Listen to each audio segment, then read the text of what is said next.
Welcome to the daily analysis of Bitcoin, which just again broke to the downside today, but we used it, of course, on Monday, so yesterday, for a very nice 3-to-1 sell.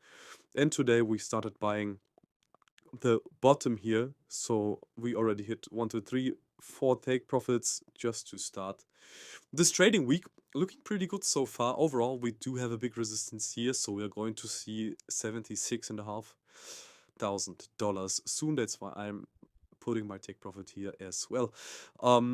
We are ranging, so we met the range lows right now. Next up should be range highs, logically also seeing more than 70k again soon, and I still anticipate a very bullish close